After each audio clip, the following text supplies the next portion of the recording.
उत्तर प्रदेश में सरकारी कोटे की दुकान चलाने वाले लोगों ने अब प्रदेश सरकार के खिलाफ मोर्चा खोलने की तैयारी कर ली है। इनकी मांग है कि इन्हें जो लाभांश दिए जा रहे हैं वो 90 रुपए प्रति क्विंटल दिए जा रहे हैं, जो कि पूरे भारत की अगर हम बात करें तो सबसे कम उत्तर प्रदेश में दिया जा रहा है।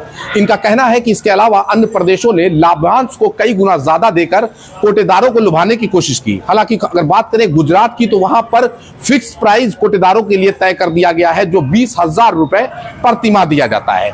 अब उत्तर प्रदेश के कोटेदार ये मांग कर रहे हैं प्रदेश सरकार से कि उन्हें भी लाभांश के तौर पर जो तयशुदा रकम है वो दी जाए अन्य प्रदेशों के जैसे। इसको लेकर अब 1 जनवरी 2024 से उत्तर प्रदेश के समस्त कोटेदार हड़ताल पे जाने वाले हैं। उत्तर प्रदेश सरकार के लिए एक बड़ा चैलेंज हो सकता है। इसके अलावा अगर राष्ट्रीय स्तर की बात करें तो राष्ट्रीय स्तर पर 16 जनवरी से रामलीला मैदान में ये हड़ताल आगे बढ़ेगी और इसकी ललकार सरकार को केंद्र तक सुनाई देगी। हम आपको बता दें कि एक फेडरेशन है all India fair price shop dealers federation. इसके राष्ट्रीय उपाध्यक्ष जो है वो वर्तमान में देश के प्रधानमंत्री नरेंद्र मोदी के भाई प्रहलाद भाई मोदी हैं। उसी एसोसिएशन के उत्तर प्रदेश के उपाध्यक्ष हमारे साथ राघवेंद्र मणि त्रिपाठी जी मौजूद हैं और हम इनसे विस्तार से बात करेंगे कि आखिर क्या वजह पड़ी कि खुद देश के प्रधानमंत्री के भाई अपने ही देश में अपने ही सरकार अपने प्रधानमंत्री और उत्तर प्रदेश के मुख्यमंत्री और तमाम प्रदेशों के मुख्यमंत्री के लिए एक चैलेंज साबित होते हुए मोर्चा खोलने जा रहे हैं, जो 16 जनवरी से खुद वो इस बात का विरोध करते हुए मैदान में आ रहे हैं। राघवेंद्र जी, आप लोग क्या मांग लेके जो है उत्तर प्रदेश सरकार से अब एक हड़ताल पे जाने की तैयारी कर रहे हैं? हम लोगों की प्रमुख मांग यह है कि हमारा कमीशन बढ़ाया जाए। हमारा कमीशन सभी प्रदेशों से सबसे कम कमीशन हमारा है, तो हमारा कमीशन बढ़ाया जाए। वितरण के मामले में हम पूरे देश में दूसरे नंबर पर आते हैं। हमारे मुख्यमंत्री जी को प्रशस्ति पत्र मिलता है। हमारे मुख्यमंत्री जी हम कोटेदारों का जो है तो वो बड़ाई करते हैं कि आप लोग वितरण के मामले में बहुत अच्छा कर रहे हैं, जिसके कारण हमको प्रशस्ति पत्र मिला। तो बड़ाई से काम नहीं चलेगा। हम लोगों का भी पापी पेट का सवाल है, तो हमारा भी कमीशन बढ़ना चाहिए। कितना मौजूदा वक्त में आपको मिल रहा है? हमको मौजूदा वक्त में मात्र 90 रुपए प्रति क्विंटल कमीशन मिल रहा है, जो कि पूरे देश में सबसे कम कमीशन है।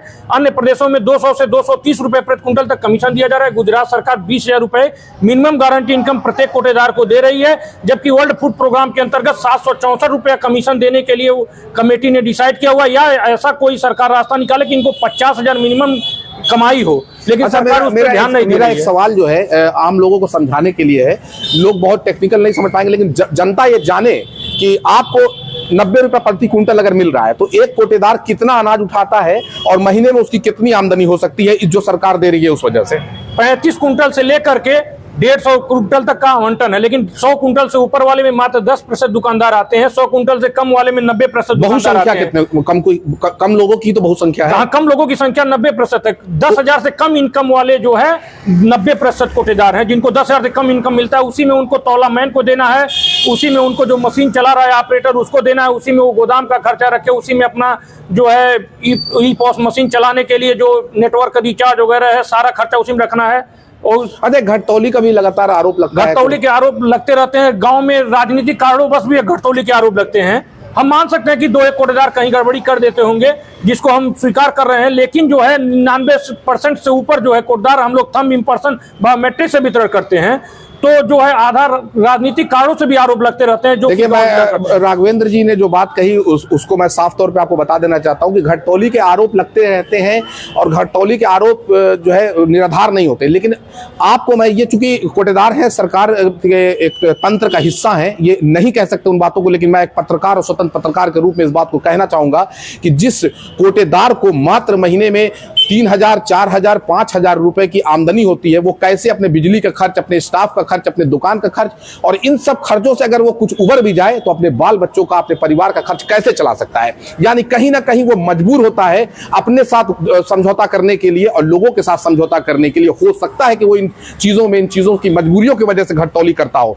अब मैं बात करूंगा देश के प्रधानमंत्री नरेंद्र मोदी के भाई प्रहलाद भाई मोदी की, जो खुद इस आंदोलन को धार देने के लिए दिल्ली में उतरेंगे इनके साथ। हम समझेंगे राघवेंद्र जी, प्रधानमंत्री के भाई भी इस आपके एसोसिएशन जुड़े, आप प्रदेश उपाध्यक्ष है, वो राष्ट्रीय उपाध्यक्ष है, क्या तैयारियां उनकी हैं, कैसे करेंगे आप? उनका सिंपल सा सिद्धांत है कि जब वर्ल्ड फूड कमेटी के अंतर्गत आप सारी चीजें लागू कर रहे हैं, वेइंग मशीन ला रहे हैं, एटीएम मशीन ला रहे हैं, सब कुछ लागू करिए, आप सीसीटीवी कैमरा लगा दीजिए, हमें कोई आपत्ति नहीं, हम एक एक दाना देने के लिए लाभार्थी को तैयार हैं। लेकिन वर्ल्ड फूड कमेटी के अन्य जो लाभांश संबंधित हैं कि मिनिमम एक कोटेदार को 50,000 का इनकम होना चाहिए, सरकार 50,000 मिनिमम इनकम कोटेदार को उपलब्ध कराए, नहीं तो 764 रुपए प्रति क्विंटल कमेटी के अनुसार कमीशन दे। तो उनका भी यही कहना है कि जो है 50,000 रुपए एक कोटेदार का इनकम होना चाहिए। आज के जमाने में 20,000 जो गुजरात में भी दिया जा रहा है वो कोई मायने नहीं रखता है। 20,000 रुपए में किसी सामान्य परिवार का जीविकोपार्जन नहीं हो सकता है। एक लेबर 500 रुपए प्रतिदिन कमा रहा है, लेकिन हमारे उत्तर प्रदेश में तो 10,000 से कम कमाने वाले 90% दुकानदार हैं। तो इसलिए हम लोगों का 16 जनवरी को जो प्रस्तावित हड़ताल है उसके संबंध में हम लोगों से इंटेलिजेंस ब्यूरो से लगाते लाइव तक सभी लोग रिपोर्ट ले रहे हैं कि कितनी संख्या में पहुंच रहे हैं।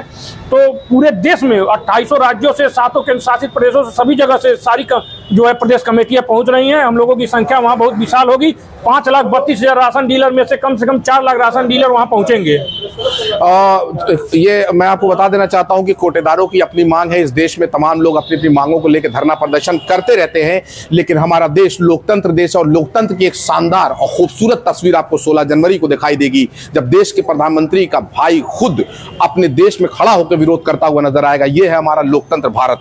मांगे बहुत सी उठती रहती हैं, लेकिन 16 जनवरी को जो तस्वीर आपको दिखाई देगी वो अपने आप में लोकतंत्र की खूबसूरती को पेश करेगी, और यही हमारे डेमोक्रेसी का असली चेहरा है। प्रसाद लारी, गोरखपुर।